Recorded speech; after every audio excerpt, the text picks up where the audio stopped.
नमस्कार बच्चों, मैं हूं अमित आर्या और आज हम लोग क्लास 12 का मैथ्स बनाने वाले हैं RS अग्रवाल का। और आज हम लोग चैप्टर 16 डेफिनेट इंटीग्रल्स पढ़ेंगे और पूरा का पूरा एक्सरसाइज 16A का क्वेश्चन नंबर 1 से 13 तक सॉल्व करने वाले हैं। ठीक है बच्चों, तो सबसे पहले समझ लेते हैं कि ये डेफिनेट इंटीग्रल्स क्या होता है ना। तो जैसे कि हम लोगों को पता है कि बच्चों हम लोगों ने इनडेफिनेट इंटीग्रल सॉल्व किया है। तो अगर हमारे पास डेफिनेट इंटीग्रल्स कैसा होता है, देखो उसमें लिमिट लगा होता है a टू b, है ना। ये इंटीग्रल का सिंबल है हमारा। तो a टू b है हमारा। a को लोअर लिमिट बोलते हैं, b को अपर लिमिट बोलते हैं और मेरा ये फंक्शन है f(x) dx। ठीक है बच्चों, तो सबसे पहले आप सोचो ही नहीं कि आपके पास क्या है, ये लिमिट है। आपके पास लिमिट नहीं है। आप सोचो कि बस f(x) को जैसे हम लोग इंडेफिनिट इंटीग्रल्स में इसको इंटीग्रेट कर रहे थे उसी तरह इसको इंटीग्रेट कर लो। और मान लो इस f(x) का जो इंटीग्रेशन है वो हो गया हमारा, वो कोई फंक्शन आ गया f(x) आ गया, कैपिटल f(x) आ गया। ठीक है बच्चों, और हम लोग ना c लगाते थे। हम लोग क्या करते थे, पहले c लगाते थे। जब हम a से b लेते थे तो c लगाते थे। अब c नहीं लगाना है। ठीक है बच्चों, c नहीं लगाना है क्योंकि डेफिनेट इंटीग्रल्स आ गया। तो c क्या था, इनडेफिनिट के लिए लगता था, तो c नहीं लगाना है। ये आ गया, इसका जो भी इंटीग्रेशन है वो हम लोग कर लेंगे। और करने के बाद ना इसमें लिमिट लगा देंगे। क्या करेंगे, इसमें हम लोग लिमिट लगा देंगे a से b, है ना, a से b। अच्छा, इस लिमिट का काम क्या होगा, जैसे ऊपर b है नीचे a है, तो जहाँ x है फंक्शन में, जहाँ x है पहले ये b लगा पुट कर लो वहाँ पर, तो fb हो गया। और माइनस फिर a पुट कर दो तो ये fa हो गया। ठीक है बच्चों, fa हो गया। तो ये हमारा डेफिनेट इंटीग्रल्स का हमारा यही रूल है। इसी रूल से हम लोग सारा डेफिनेट इंटीग्रल करेंगे और इसमें कुछ भी थोड़ा थोड़ा एक्स्ट्रा रूल लगेगा तो वो सब हम आगे सीखते जाएंगे। बट बेसिक रूल जो है यही है। अगर यही पहले आप यही ध्यान रखो, इससे ज़्यादा कुछ मत सोचो। आगे जैसे जैसे आएगा उसमें थोड़ा थोड़ा हम लोग ऐड ऑन करते चले जाएंगे, फिर आप बहुत अच्छे से सीख जाओगे। तो चलो स्टार्ट करते हैं। तो देखो हमारा फर्स्ट क्वेश्चन जो है क्या है, इवैल्यूट 1 2 3 x⁴ dx। ठीक है बच्चों, तो सोल्यूशन जैसे हम लोग बनाते आ रहे थे वैसे ही बनाएंगे। सोल्यूशन i जो हमारा है वो है 1 से लेके 3 तक। लोअर लिमिट 1 है, अपर लिमिट 3 है और x⁴ dx। तो अब बहुत सिंपली बात ये सोचो कि x⁴ dx। तो फिर से हम आपको थोड़ा थोड़ा इंटीग्रेशन आपको याद दिलाते जाएंगे कि इंटीग्रेशन x⁴n dx। याद है इसका इंटीग्रेशन क्या होता था, x⁴n + 1/n + 1 और प्लस कांस्टेंट होता था। बट डेफिनेट में कांस्टेंट की जरूरत नहीं है हमको। तो क्या करेंगे हम लोग यहाँ पर x⁴ तो 4 + 1 करेंगे तो x का पावर क्या हो जाएगा, 5/5। और इसमें हम लोग क्या करेंगे, लिमिट लगा देंगे। क्या है, 1 से लेके 3 तक। तो ये 5 ना आप बाहर ले लो। ठीक है, ये 5 देखो ना तुम्हारा क्या है, 5 क्या है तुम्हारा, कांस्टेंट है। ये 5 ना बाहर ले लो, 1/5 बाहर ले लिए। ठीक है बच्चों, तो अब क्या आ रहा है हमारा x⁴ और ये 1 और 3, क्योंकि 5 कांस्टेंट है बाहर ले सकते हैं आराम से। तो 1/5 आ गया। अब हम लोग क्या करेंगे, 3⁵ आ गया हमारा, अपर लिमिट लग गया, -1⁵ आ गया। तो ये आ गया हमारा 1/5 और 3⁵ जो है 3⁴ होता है 81 और 5 हो जाएगा 81 × 3 243 और -1 का तो पावर कुछ भी डालो तो 1 आ जाएगा। तो यहाँ क्या हो रहा है, 242। तो 242 को ऊपर 1 से मल्टीप्लाई करोगे तो हो जाएगा 242 और नीचे क्या हो गया हमारा 5। ठीक है, ये 242 और नीचे हो गया 5 और यही हमारा क्या हो गया, आंसर हो गया। ठीक है बच्चों, ये था हमारा क्वेश्चन नंबर 1। चलो नेक्स्ट क्वेश्चन पर चलते हैं। क्वेश्चन नंबर हमारा 2 देखो क्या है हमारे पास, √x है। ठीक है बच्चों, क्या है हमारे पास, √x है। तो सॉल्यूशन √x है। तो i = हमारे पास क्या है, 1 to 4 √x dx। अच्छा, √x का मतलब क्या होता है, √x का मतलब होता है x⁴ √x का मतलब क्या होता है, √x का मतलब होता है x⁴ 1/2। ठीक है, ये होता है। तो हम ना x के जगह क्या करेंगे, तो यहाँ से क्या हो गया हमारा 1 to 4 और √x के जगह क्या करेंगे हम लोग, ध्यान से देखना, x⁴ 1/2 लिख देंगे और dx। तो अब फिर से वही x⁴n वाला फॉर्मूला ही चलेगा। तो x⁴n का होता है इंटीग्रेशन x⁴n + 1/n + 1 और इसका लिमिट हम लोग कहाँ से कहाँ लगा लेंगे, इसका लिमिट हम लोग लगा लेंगे 1 से लेके 4 तक। ठीक है, तो यहाँ से देखो अभी क्या हो रहा है हमारा, यहाँ पर हो गया x⁴ 1/2 + 1 तो 3/2 हो जाएगा, 3/2 और नीचे भी क्या है हमारा 3/2 और क्या है यहाँ से देखो तो 1 से लेके 4 तक हमारा लिमिट है ना। चलो इसी को सॉल्व कर लेते हैं हम लोग। अभी देखो ये 3/2, तो ये तो नीचे है 3/2, तो ये पलट के 2/3 हो जाएगा। और यहाँ x का पावर हो गया 3/2, और कहाँ से कहाँ 1 से लेके 4 तक। तो 3/2 कांस्टेंट है भाई, तो 2/3 कांस्टेंट है, तो 2/3 बाहर आ गया। और x का पावर 3/2 है, और इसका 1 से लेके 4 तक हमारा लिमिट लगा हुआ है। तो अभी देखो यहाँ 2 से 3 आ गया। और अब देखो x के जगह क्या डाल सकते हैं 4 का पावर 3/2 माइनस 1 का पावर 3/2। और अब यहाँ से सीख लो क्या है तुम्हारा 2/3 आ गया, और 4 का पावर 3/2 है, तो 4 का पावर हम लोग क्या करते हैं 1/2 कर लेते हैं, और इसका पावर 3 कर लेते हैं, है ना। तो देखो तो मल्टीप्लाई, पावर का पावर मल्टीप्लाई 3/2 हो जाएगा, और 1 का कुछ भी पावर डालो तो 1 ही होता है हमारा। तो अब ध्यान दो बच्चों, ये 2/3 हो गया, और 4 का पावर 1/2, 1/2 का मतलब रूट होता है, तो 4 का रूट कितना हो जाता है 2 का क्यूब माइनस 1। तो यहाँ से हो रहा है हमारा 2/3, और 2 का क्यूब कितना हो गया 2 का क्यूब 8 माइनस 1, तो क्या आ गया 7, है ना। तो 2 × 7/3, तो यहाँ से हमारा आ रहा है 14/3, ये हमारा आंसर है। ठीक है बच्चों, 14/3 हमारा आंसर है। ये था हमारा क्वेश्चन नंबर 2। चलो नेक्स्ट क्वेश्चन पर चलते हैं। क्वेश्चन नंबर 3 देखो हमारा है integration 1 to 3 x to the power -5 dx, है ना। 1 to 2, 1 से लेके 2 तक है, तो i इक्वल टू क्या आ गया हमारा 1 to 2 x to the power -5 dx। ठीक है बच्चों, तो यहाँ से क्या हो गया this implies i equal to, इसका इंटीग्रेशन x का पावर -5 का क्या हो जाएगा x का पावर -5 + 1 बाय -5 + 1। ठीक है, और इसका जो लिमिट है 1 से लेके 2 तक है। तो देखो क्या आ रहा है, तो i इक्वल टू ऊपर में क्या हो गया x का पावर -4, और नीचे हो गया -4, और यहाँ से 1 से लेके 2 तक। तो दिस इम्प्लाइज क्या हो गया i इक्वल टू, देखो जो हमारा यहाँ पे कांस्टेंट वाला जो पार्ट है ना, तो वो क्या है हमारा -4, तो वो बाहर निकाल लो। ठीक है, तो 1/-4, और अब यहाँ पर क्या बचा x का पावर -4, और ये हो गया 1 से लेके 2 तक। ठीक है, अब देखो यहाँ से क्या हो रहा है, तो this implies i equal to -1/4 तो बाहर है। अब लिमिट लगा लेते हैं। अच्छा पहले ना x टू दी पावर -4 को 1/x का पावर 4 कर लेते हैं, और 1 से 2 ले लेते हैं। तो this implies i equal to क्या हो जाएगा 1/4, और 1/2 टू दी पावर 4 माइनस 1 का पावर 4, ऐसा। तो ये 1 टू दी पावर 4 है भाई। तो this implies i equal to 1/4,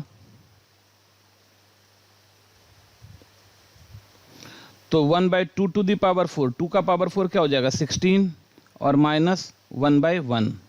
चलो बस इसको सॉल्व कर लो। अच्छा ये माइनस भी बाहर में है ना, माइनस है ही साथ में। तो this implies i equal to -1/4, और एलसीएम ले लेते हैं हम लोग यहाँ पर 16, तो 1 - 16, तो क्या आ रहा है यहाँ पर i इक्वल टू -1/4 इंटू -15/16। ठीक है, -15/16, तो माइनस माइनस प्लस 15 हो गया ऊपर, और 16 4 जा 64। ठीक है, 16 4 जा 64, तो ये हमारा आंसर हो गया। ठीक है बच्चों, ये था हमारा थर्ड। चलो नेक्स्ट क्वेश्चन पर चलते हैं। क्वेश्चन नंबर 4 देखो, सॉल्यूशन क्या है हमारा, i इक्वल टू 0 से 16 है, x to the power 3/4 dx है। तो ये भी सेम ही एक ही रूल पर चल रहा है। तो इसका इंटीग्रेशन क्या होगा x to the power 3/4 + 1 by 3/4 + 1, ऐसा चल रहा है। और कहाँ से कहाँ तक इसका लिमिट है 0 से लेके 16 तक। ठीक है, तो यहाँ पर क्या हो गया x टू दी पावर 4 1 जा 4 3 7/4, और नीचे भी क्या है तुम्हारा 7/4, और ये है हमारा 0 से 16। अच्छा अभी 7/4 को जब हम लोग ऊपर लेके जाएंगे तो ये पलट के 4/7 हो जाएगा, रेसिप्रोकल है ना, उलट जाएगा ऊपर जाएगा। तो x का पावर क्या हो गया तुम्हारा, x का पावर हो गया 7/4, तो ये 0 से क्या हो जाएगा 16 हो जाएगा। अच्छा अब देखो इसका जो कांस्टेंट पार्ट है बाहर ले लेते हैं, तो 4/7 बाहर हो गया, और x टू दी पावर 7/4, और 0 से लेके 16। अब x के जगह हम लोग, ये 4/7 है, x के जगह हम लोग लिख लेते हैं 16 का पावर 7/4 माइनस 0 का पावर 7/4। तो ये तो हमारे पास हो गया 4/7 इंटू 16 का पावर 1/4 होता है, 16 का पावर 1/4 कर लेते हैं और इस पूरे का पावर 7 कर लेते हैं। अब माइनस 0 का पावर कुछ भी करो 0 हो जाएगा। तो ये 4/7 आ रहा है। और देखो तो 16 को 2 का पावर 4 लिख सकते हैं, 2 का पावर 4 ऐसे भी लिख सकते थे, 2 का पावर 4 यहीं लिख लो, यहीं पर लिख लो, यहीं पे क्यों इतना करना। यहाँ 16 को लिखते हैं 2 का पावर 4 और उसका पावर है 7/4। तो ये 4 कैंसिल हो गया। अब यहाँ पर है तुम्हारा 2 का पावर 7। तो 2 का पावर 7 जो है बच्चों, 2 का पावर 7, तो 2 का पावर 5 32 होता है, 2 का पावर 6 64 होता है, 2 का पावर 7 128 होता है। तो 128, ठीक है, 128 ऐसा। और माइनस 0 करोगे तो कुछ होगा नहीं, तो आंसर हो जाएगा 128 इंटू 4, 4 8 जा 32, कैरी 3, 4 2 जा 8 और 3, 8 और 3 11, कैरी 1, 4 1 5। तो 512/7। तो ये हमारा आंसर हो गया। ठीक है, चलो नेक्स्ट क्वेश्चन पर चलते हैं। Question number 5। तो देखो क्वेश्चन नंबर 5 क्या है हमारा सॉल्यूशन। आई इक्वल टू क्या है हमारे पास, -4 से -1 और dx/x है। तो हमको पता है dx/x का इंटीग्रेशन क्या होता है, log x होता है। याद रखना, इंटीग्रेशन dx/x इक्वल टू होता है log x। क्या होता है, log x होता है। ठीक है बच्चों, log x होता है। इंटीग्रेशन dx/x क्या होता है, log x होता है। तो यहाँ भी हमारा इंटीग्रेशन क्या हो गया, इसका log x हो गया, log modulus x, log modulus x ऐसा। क्योंकि x पर कभी हम लोग निगेटिव नंबर नहीं डाल सकते, तो log मॉडुलस x होता है। तो -4 से -1। तो यहाँ से क्या हो गया, i equal to log modulus में -1 डालो और माइनस log मॉडुलस में -4 डालो। तो ये क्या हो गया हमारा, i equal to log modulus -1 का तो 1 आ गया, अब माइनस log मॉडुलस -4 का 4 आ गया। और हमको पता है कि log 1 का वैल्यू हो गया 0 और यहाँ पर बस log 4 बच गया। तो आंसर हमारा -log 4 हो रहा है। ठीक है बच्चों, तो ये हमारा आंसर है। ये था क्वेश्चन नंबर 5। चलो नेक्स्ट क्वेश्चन पर चलते हैं। Question number 6।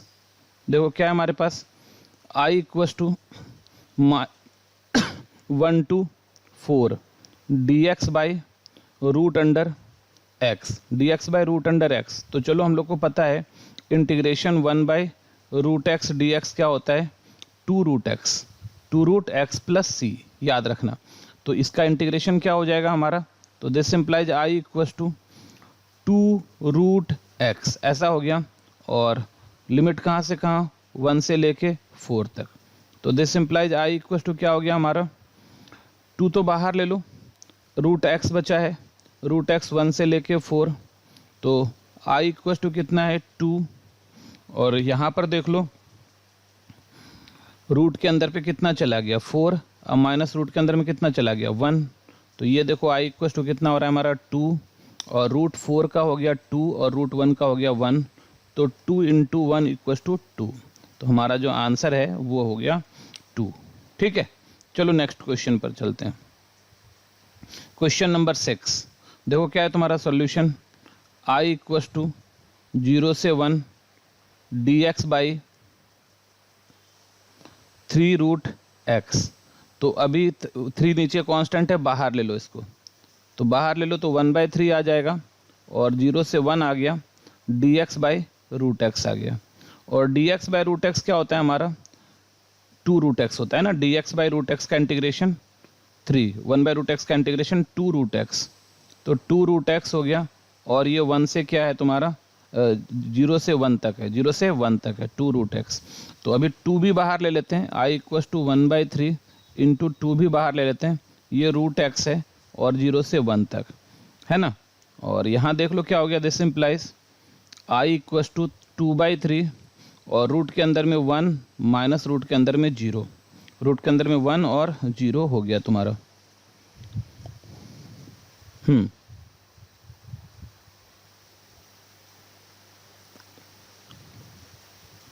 2√x, ठीक है, 0 से लेके 1 तक 1/3 है। तो चलो i इक्वल टू कितना आ रहा है हमारा, देखो 2/3 इंटू 1 माइनस 0, तो 1 ही हो गया। तो हमारा जो आंसर आ जाएगा वो हो जाएगा 2/3। ठीक है बच्चों, तो हमारा जो आंसर आ गया वो आ गया 2/3। तो 1/√x का इंटीग्रेशन होता है 2√x।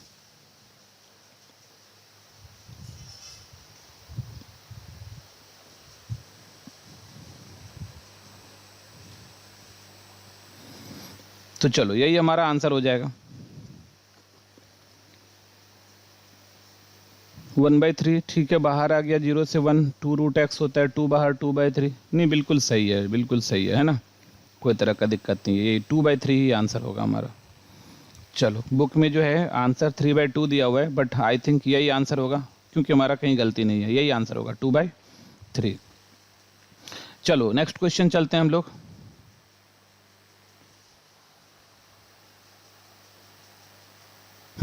Question number 8। तो देखो 8 क्या हो गया हमारा, 1 से 8 dx by x to the power 2/3, x to the power 2/3। तो सॉल्यूशन आई क्या है हमारे पास, 1 से 8 dx by x to the power 2/3 है ना। तो आई इक्वल टू क्या हो जाएगा, 1 to 8, x का पावर ऊपर लेके चलो, x का पावर -2/3 और dx, और अब फिर इसका जो है इंटीग्रेशन कर दो। तो x का पावर -2/3 + 1 बाय -2/3 + 1। ठीक है बच्चों, और क्या हो गया यहाँ पे हमारा 1 से 8 है ना। तो अब इसको थोड़ा सा सॉल्व करो। i इक्वल टू एक्स का पावर 3 1 जा 3, 3 में 2 गया, 1/3 आ रहा है, और नीचे भी 1/3 आ रहा है, और 1 से 8। और यहाँ से देखो क्या आ रहा है हमारा, this implies i equal to, ये 1/3 पलट के क्या हो जाएगा, 3 हो जाएगा, और x का पावर 1/3 हो जाएगा, और 1 से 8 हो जाएगा। और ये देखो क्या हो रहा है हमारा, this implies i equal to 3 तो बाहर आ गया, x का पावर 1/3। अब यहाँ पर हम लोग लिमिट लगाने वाले हैं, ठीक है, 1 से 8। तो this implies i equal to 3 है, और x का पावर 1/3, तो 8 का पावर 1/3 हो गया, और -1 का पावर 1/3 हो गया। तो x का पावर 1/3 का मतलब होता है, x का पावर 1/3 का मतलब होता है 8 का पावर 1/3, x का पावर 1/3 का मतलब होता है क्यूब रूट। तो 8 का क्यूब रूट कितना होता है, 2 - 1। तो क्या हो गया हमारा i equal to 3 × 2 - 1, 1 equal to 3। तुम्हारा आंसर क्या हो गया, 3 हो गया। ठीक है बच्चों, चलो नेक्स्ट क्वेश्चन पर चलते हैं।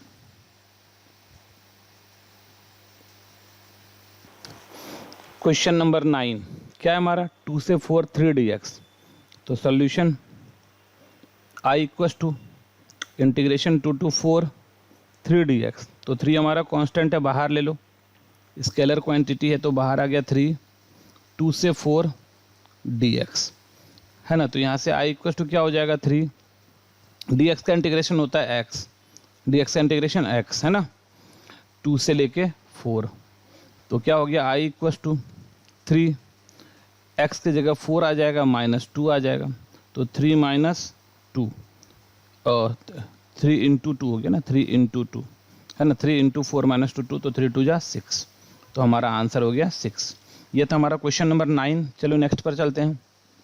क्वेश्चन नंबर 10 क्या है हमारा, i इक्वल टू 0 से 1 dx by 1 + x², dx by 1 + x²। ठीक है, तो आपको होना चाहिए पता कि इंटीग्रेशन 1/1 + x² dx, इसका इंटीग्रेशन क्या होता है, tan इनवर्स x। इसका इंटीग्रेशन क्या होता है, tan इनवर्स x + c। ठीक है, तो इस तरह से आप धीरे धीरे फार्मूला सारा याद हो जाना चाहिए, और अगर आपने पूरा इनडेफिनिट बनाया है तो आई थिंक आपको फार्मूला याद हो गया होगा। तो 1/1 + x² क्या हो जाएगा, tan इनवर्स x हो जाएगा, और इसका कहाँ, 0 से लेके 1 तक। तो this implies i equal to हो गया tan इनवर्स 1 - tan इनवर्स 0। तो this implies i equal to क्या हो रहा है, tan इनवर्स 1 को π/4 बोलते हैं, और tan इनवर्स 0 को 0 बोलते हैं, तो ये π/4 जो है हमारा आंसर हो गया। ठीक है, तो ये था हमारा क्वेश्चन नंबर 10। चलो नेक्स्ट पर चलते हैं। क्वेश्चन नंबर 11 क्या है हमारे पास, देखो i इक्वल टू 0 से लेके इन्फिनिटी है ना, D X by 1 plus x square, और अभी तुरंत पढ़ें 1 बाई 1 प्लस एक्स स्क्वायर का इंटीग्रेशन क्या होता है, टेन इनवर्स एक्स होता है। तो ये हो गया टेन इनवर्स एक्स, कहाँ से कहाँ चला, 0 से लेके इन्फिनिटी तक। ठीक है, तो आई इक्वल टू क्या है तुम्हारा, टेन इनवर्स इन्फिनिटी और माइनस टेन इनवर्स 0। तो देखो आई इक्वल टू क्या हो रहा है हमारा, tan inverse infinity pi by 4 pi by 2 है ना, 10 90 डिग्री होता है इन्फिनिटी, तो पाई बाई 2 माइनस 0, तो आंसर हमारा हो गया पाई बाई 2। तो ये हमारा आंसर है। ठीक है, चलो नेक्स्ट क्वेश्चन पर चलते हैं। नेक्स्ट क्वेश्चन देखो क्या है तुम्हारा, root under I equal to 0 से 1 D X by root under 1 minus X square. तो बच्चों आपको फॉर्मूला याद ही होगा, 1 by root under 1 minus X square D X, ये इंटीग्रेशन होता है साइन इनवर्स एक्स का, sine inverse X plus C. तो यहाँ पर तो डिफिनिट है तो हम लोगों को सी नहीं लेते हैं हम लोग, तो ये हो जाएगा साइन इनवर्स एक्स, और कहाँ से कहाँ, 0 से 1। तो इसको हम लोग लिख सकते हैं sine inverse 1 minus sine inverse 0। तो साइन में 1 किसका वैल्यू होता है, पाई बाई 2 का, तो ये हो गया पाई बाई 2, और माइनस 0 तो 0 का होता है, तो पाई बाई 2 माइनस 0 पाई बाई 2, ये हमारा आंसर हो गया। ठीक है, 12 के बाद चलो चलते हैं 13 पर। तो सॉल्यूशन आई इक्वल टू 0 से पाई बाई 6, और ये हो गया हमारा sec in square x D x, sec square x D x. ठीक है, sec square x D x. अच्छा, हम लोगों को जहाँ पता है क्या कि integration sec square x D x क्या होता है ना, 10x होता है, तो 10x प्लस सी। याद रखना 10 का डिफ्रेंसिएशन सेक स्क्वायर का इंटीग्रेशन 10x। तो यहाँ पर हम लोग क्या कर लेंगे, तो I equal to sec square x को हम लोग क्या लिख लेंगे, 10x, है ना, और लिमिट हमारा कहाँ से कहाँ है, 0 से पाई बाई 6 है। तो यहाँ से क्या आ रहा है हमारा, I equal to 10 pi by 6 minus 10 0, तो और 10 पाई बाई 6 मतलब 10 30 डिग्री, और 10 30 डिग्री का मतलब होता है 1 बाई रूट 3, और माइनस 10 0 का मतलब होता है 0, तो 1 बाई रूट 3 आंसर हो गया हमारा। ये था क्वेश्चन नंबर 13। चलो नेक्स्ट पर चलते हैं 14। देखो क्या है हमारा, I equal to minus pi by 4 से पाई बाई 4, और ये हमारा cos square x D x, cosec square x D x. तो चलो अपने को पता है क्या कि integration cosec square x D x जो होता है वो होता है minus cot x plus c. ठीक है, तो यहाँ पर भी हो जाएगा हमारा आई इक्वल टू क्या हो गया, माइनस कॉट एक्स, और कहाँ से कहाँ, माइनस पाई बाई 4 से पाई बाई 4। तो ऐसा करते हैं हम लोग, आई इक्वल टू ये माइनस बाहर ले लेते हैं, तो -1 आ जाएगा, है ना, -1 बाहर ले लेते हैं, और नीचे अंदर क्या लिखते हैं, कॉट एक्स, क्योंकि बहुत बार बच्चे जो है ना इस माइनस को लेके अंदर में रखते हैं और उसको मिस्टेक कर देते हैं और आंसर गलत हो जाता है। सारा बनाते हुए अगर आंसर ऐसा गलत हो जाता है तो बड़ा दुख होता है ना भाई। तो इसीलिए जो है ना आप जो है क्या करना है कि ये माइनस बाहर ले लो, झंझट ही नहीं रहेगा। तो -1 रहा। अब यहाँ से हमारा कॉट पाई बाई 4 और minus cot minus pi by 4। ठीक है, तो ये हो गया हमारा I equal to -1 cot pi by 4, तो अभी ले ही लेते हैं। अच्छा ठीक है, अभी थोड़ा सा कर लेते हैं। कॉट पाई बाई 4 1 होता है ना, माइनस, अच्छा देखो कॉट माइनस थीटा है, कॉट क्या है, माइनस थीटा है, तो कॉट माइनस थीटा, क्योंकि माइनस थीटा फोर्थ क्वाड्रेंट हो जाता है, फोर्थ क्वाड्रेंट में कॉट नेगेटिव होता है, तो माइनस बाहर आके माइनस कॉट पाई बाई 4 हो जाएगा। तो माइनस जब हो जाएगा तो माइनस माइनस प्लस हो गया और कॉट हो गया पाई बाई 4। और अब ये हो गया हमारा आई इक्वल टू माइनस 1 + 1, तो ये हो गया आई इक्वल टू माइनस बाहर 1 + 1 2, तो -2 हमारा आंसर हो गया। ठीक है बच्चों, अब अगर तुम चाहो कि यहाँ पर एक फार्मूला लिखना तो लिख सकते हो क्या कि कॉट माइनस थीटा जो होता है वो कॉट थीटा होता है। ये सब हम लोगों ने 11th में बहुत पढ़ा था। चलो नेक्स्ट क्वेश्चन पर चलते हैं। क्वेश्चन नंबर 15 देखो क्या है तुम्हारा, पाई बाई 4 से pi by 2 cot square X. तो सोल्यूशन देखो ध्यान से यहाँ पर, तो आई इक्वल टू क्या है हमारे पास, पाई बाई 4 से पाई बाई 2 और साथ में है cot square x D x. तो चलो देखो भैया, कॉट स्क्वायर एक्स का कोई भी इंटीग्रेशन नहीं होता है, तो सबसे पहले इसमें फॉर्मूला लगाएंगे। क्या फॉर्मूला लगाएंगे, हम लोग क्या जानते हैं, cosec square theta minus cot square theta equals to 1 होता है ना। तो यहाँ से क्या हो जाएगा, cosec square theta minus 1 equals to cot square theta, ये हो गया तुम्हारा। तो अब हम लोग यहाँ पर लगा लेंगे। तो यहाँ से क्या हो गया, this implies I equals to π/4 से π/2, और यहाँ पर हो गया हमारा कॉसेक स्क्वायर थीटा माइनस 1 और dx। ठीक है, तो अभी देखो कॉसेक स्क्वायर एक्स है भाई, हमारा एक्स है। अब इसका इंटीग्रेशन कर देते हैं। तो I equals to integration cosec square X का माइनस कॉट एक्स और माइनस एक्स 1 का एक्स हो जाएगा, और यहाँ से क्या हो गया, ये 2 है भाई, तो π/4 से π/2 तक हो जाएगा। अब देखो यहाँ से आई इक्वस टू, हम हमेशा माइनस बाहर निकाल के काम करते हैं, तो कॉट एक्स हो गया और प्लस एक्स हो गया, और π/4 से π/2। तो आई इक्वस टू माइनस बाहर रखते हैं, अब पहले अपर लिमिट लगाओ, तो कॉट π/2 प्लस π/2 और फिर माइनस कॉट π/4 फिर माइनस कॉट π/4 प्लस π/4, ऐसा। ठीक है, तो यहाँ से हो गया हमारा I equals to minus cot π/2, cot 90 zero हो जाता है हमारा, अब प्लस π/2 माइनस कॉट π/4 हो गया 1 माइनस π/4। तो इस तरह से जो हमारा आंसर आने वाला है आई इक्वस टू माइनस, तो यहीं रख लेते हैं π/2 माइनस π/4, तो हो गया π/4 माइनस 1। और जब माइनस से मल्टीप्लाई कर दोगे तो ये 1 जो माइनस 1 ये प्लस 1 हो जाएगा और माइनस π/4 हो जाएगा। ठीक है, और ये हमारा आंसर हो गया। तो ये था हमारा क्वेश्चन नंबर 15। चलो नेक्स्ट क्वेश्चन पर चलते हैं।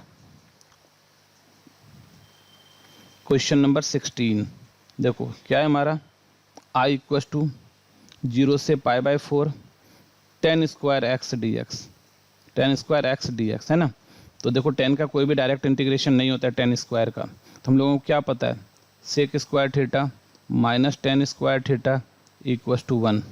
तो क्या हो जाएगा हमारा, यहाँ से sec square theta minus 1 equals to 10 square theta. अब इस 10 स्क्वायर थीटा के बदले में क्या लिख लेंगे, सेक स्क्वायर थीटा माइनस 1। तो this implies I equals to क्या हो रहा है हमारा, 0 से π/4 और sec square X minus 1 dx। और अपने को पता है I equals to sec square X का इंटीग्रेशन क्या हो गया 10x, अब माइनस 1 का हो गया x, लगा दो लिमिट कहाँ से कहाँ, 0 से लेके π/4। और अब हम लोग क्या कर लेंगे, आई इक्वस टू पहले π/4 लगाते हैं, तो 10 π/4 माइनस π/4 और माइनस 10 0 माइनस 0। तो यहाँ से कितना हो गया, आई इक्वस टू 10 π/4 1 माइनस 10 π/4 1 है, 1 माइनस π/4 आ रहा है। ठीक है, 1 माइनस π/4 आ गया, और इधर तो माइनस 0 तो 0 ही हो जाएगा, इतना आया माइनस 10 0 0 माइनस 0, तो इधर तो 0 ही हो गया। तो हमारा जो आई आ गया वो आया 1 माइनस π/4। ठीक है बच्चों, तो ये था हमारा क्वेश्चन नंबर 16। चलो नेक्स्ट पर चलते हैं, क्वेश्चन नंबर 17। तो सॉल्यूशन क्या है हमारा, आई इक्वस टू 0 से π/2 sine square x D x. ठीक है, तो सबसे पहले तो जान लो कि sine square x, sine square का कुछ भी इंटीग्रेशन नहीं होता है। तो सबसे पहले पावर वाले को ना हमेशा जो है ये पावर हटा के 1 पावर लाना है। तो हमारे पास साइन स्क्वायर थीटा का फॉर्मूला होता है 1 माइनस कॉस 2 थीटा बाई 2। ठीक है, 1 माइनस कॉस 2 थीटा बाई 2 ये फार्मूला होता है। तो बस इसी फॉर्म, बहुत इंपॉर्टेंट, इसका बहुत ज़्यादा यूज़ होगा, तो इसीलिए इसको याद रख लेना भाई।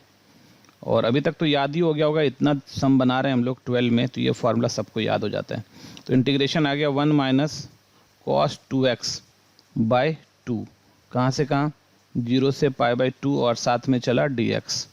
तो this implies I equals to कितना आ जाएगा, 1/2 तो बाहर आ गया, इंटीग्रेशन 0 से pi by 2 1 minus cos 2x, 1 minus cos 2x और साथ में क्या है हमारा dx है।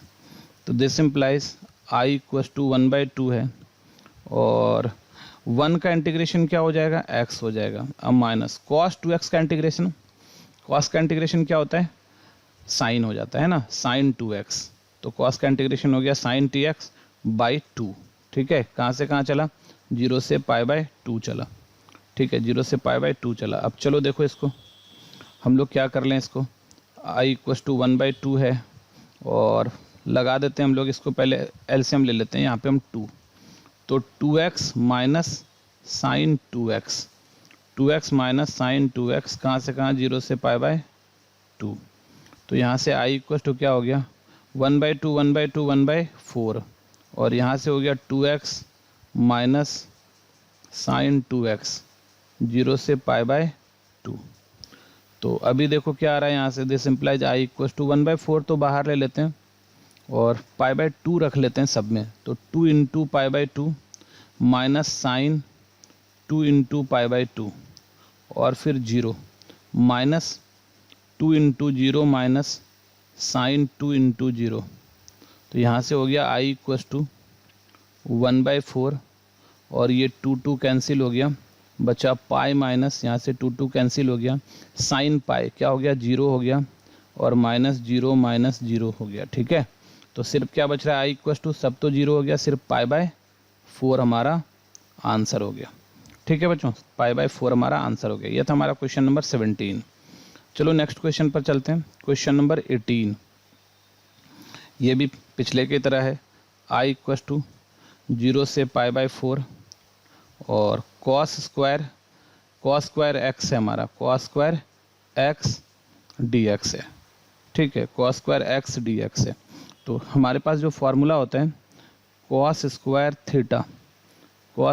थीटा जो है 1 प्लस कॉस 2 थीटा बाई 2 होता है। ठीक है, तो इसी फॉर्मूला पर इसको हम लोग लाएंगे और फिर ये आराम से इंटीग्रेट हो जाएगा। तो ये हो रहा है 0 से पाई बाय 4 और कॉस स्क्वायर एक्स को क्या लिखते हैं 1 plus cos 2 theta by 2 dx। Actually x है तो x रहेगा और 1/2 बाहर ले लो, तो this implies i equal to क्या हो रहा है 1/2 बाहर आ गया और 0 से पाई बाय 4, 0 से क्या हो गया पाई बाय 4 है ना, 0 से पाई बाय 4 अंदर बाहर बचा 1 प्लस कॉस 2x और साथ में क्या है हमारा dx, 1 प्लस कॉस 2x साथ में क्या है हमारा dx। तो अब देखो क्या हो रहा है ध्यान से, तो i इक्वल टू क्या हो गया 1/2 तो ठीक है बाहर है और 1 का इंटीग्रेशन करेंगे x हो जाएगा और cos 2x का हो जाएगा sin 2x और बाय हो जाएगा 2 और 0 से लेके पाई बाय 4 ऐसा हो गया। तो अब देखो यहाँ से, तो this implies i equal to 1/2 LCM ले लेते हैं अंदर में 2, तो हो गया 2x plus sign 2x plus sign 2x और 0 से क्या है पाई बाय 4 है, तभी 2 यहाँ बाहर आ जाएगा। तो i इक्वल टू हो गया 1/4 और अब अंदर में बचा 2x प्लस साइन 2x और 0 से क्या है हमारा पाई बाय 4 है। अब चलो रख दो हर जगह, तो i equal to 1/4 2 into pi by 4 plus sine 2 into pi by 4 minus 2 into 0 plus sine 2 into 0। तो यहाँ से क्या है i इक्वल टू देखो 1/4 और 2 जा क्या हो गया 4, तो पाई बाय 2 हो गया प्लस यहाँ से भी हो गया 2 जा 4, तो साइन पाई बाय 2 कितना होता है 1 होता है ना, साइन पाई बाय 2 1 हो गया और माइनस 0 प्लस 0, तो यहाँ से तो सब 0 0 हो गया, कोई दिक्कत नहीं है। तो अभी यहाँ से मल्टीप्लाई कर लो, तो i इक्वल टू कितना हो रहा है 1/4 इंटू पाई बाय 2 तो पाई बाय 8 प्लस 1/4 इंटू 1 तो 1/4। तो ये हमारा आंसर हो जाएगा पाई बाय 8 प्लस 1/4। ठीक है, ये था हमारा 18 नंबर। चलो नेक्स्ट पर चलते हैं, question number 19 solution. i equal to क्या है हमारा 0 से पाई बाय 3 10x dx है ना। तो इसका इंटीग्रेशन क्या होता है याद करो, इंटीग्रेशन 10x dx क्या होता है, log sec x, log sec x plus c। ठीक है, तो इसका भी इंटीग्रेशन वही हो जाएगा, log sec x कर लेते हैं। तो i इक्वस टू यहाँ से हो गया log sec x। ठीक है, और कहाँ से कहाँ, 0 से π/3। तो this implies i equals to क्या हो गया, log sec π/3 minus log sec 0। तो यहाँ से i हो गया हमारा log sec π/3 मतलब 60 डिग्री, sec 60 डिग्री मतलब cos 60 डिग्री, cos 60 डिग्री 1/2 तो sec 60 डिग्री 2। अब माइनस log sec 0, cos 0 1 तो sec 0 भी 1, और log 1 का वैल्यू 0 होता है, तो ये हो गया log 2 माइनस 0, तो इक्वस टू क्या हो गया, log 2। तो ये हमारा आंसर हो गया। ठीक है, चलो नेक्स्ट क्वेश्चन पर चलते हैं। क्वेश्चन नंबर 20 क्या है हमारा, सॉल्यूशन i इक्वस टू π/6 से π/4, और ये हमारा cosec x dx है, cosec x dx है ना, cosec x dx है। तो this implies i equals to cosec x का इंटीग्रेशन, cosec x का इंटीग्रेशन होता है, याद होगा आप लोगों को, integration cosec x dx equals to log cosec x minus cot x, है ना, और प्लस c। तो इसका इंटीग्रेशन क्या हो गया हमारा, log cosec x, तो cosec x minus cot x, और लिमिट लगा देते हैं हम लोग कहाँ से कहाँ, π/6 से π/4।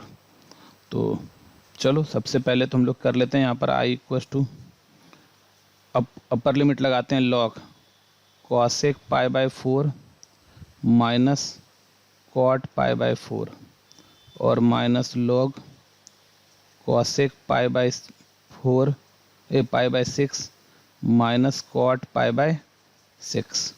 तो यहाँ से i इक्वस टू हो गया log cosec π/4 क्या होता है, मॉडुलस में हम लोग लगा लेते हैं, cosec π/4 जो होगा sin π/4 √2 हो जाएगा, अब माइनस cot 1, अब माइनस log cosec π/6, तो cosec π/6 जो है 30 डिग्री, तो ये 2 हो जाएगा, और ये cot π/6 ये √3 हो जाएगा, √3 हो जाएगा। एक्चुअली दोनों अपने आप में पॉजिटिव नंबर है, √2 - 1 भी पॉजिटिव हो गया, तो log जब पॉजिटिव है तो आप मॉडुलस हटा सकते हो, तो √2 - 1, और ये भी पॉजिटिव है तो 2 - √3। ठीक है बच्चों, तो ये था हमारा क्वेश्चन नंबर 20। ठीक है, ये था हमारा क्वेश्चन नंबर 20। तो बच्चों आज हम लोग क्वेश्चन नंबर 1 to 20 सॉल्व किए हैं। आई होप आपको समझ में आई होगी। आज के लिए इतना ही, मिलते हैं नेक्स्ट वीडियो में। इसके आगे का हम लोग नेक्स्ट वीडियो में सॉल्व करेंगे। ठीक है बच्चों, तब तक के लिए बाय, टेक केयर।